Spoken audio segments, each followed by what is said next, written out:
नमस्कार इंकर मानवते या राजीव छत्रपती माध्यमिक विद्यालयाची विद्यार्थिनी आहे. तर आम्ही पर्यावरण स्नेही वॉशिंग मशीन तयार केलेलं आहे. तर आपण मार्केटमध्ये बाजारमध्ये गेलो तर आपल्या वॉशिंग मशीनची 15 ते 20,000 रुपये अशी किंमत सांगितलं. तर आपण आर्थिक परिस्थितीमुळे तर आम्ही अतिशय कमी खर्चामध्ये तयार केलेली वॉशिंग मशीन आहे. तर आपण यासाठी डॉलरच्या बकेटचा वापर करायला लागतो.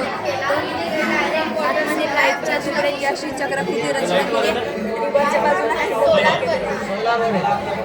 तर आपण असं वरती हँडल फिरवल्यामुळे आतमधल्या बाजूने असं फिरतं आणि गोलाकृती फिरवल्यामुळे पाईपच्या केंद्राकडे अपकेंद्री बल निर्माण होते आणि ते कपड्यांना आणि बाजूला विरुद्ध सगळं ढकलते. त्यामुळे कपड्यांमधले धुळीचे कण वेगळे होतात आणि कपडे स्वच्छ होतात. त्याला जरा घरगुती मोटर लावली तर चालेल, पण आपण हँडल फिरवल्यामुळे आपल्याला हाताचा व्यायाम सुद्धा होतो आणि घरातील लहान ते मोठ्या गोष्टीपर्यंत त्यासाठी इको फ्रेंडली म्हणलं याला. किती खर्च आला हिला बनवायला? 365 रुपये. स्वस्तात मस्त.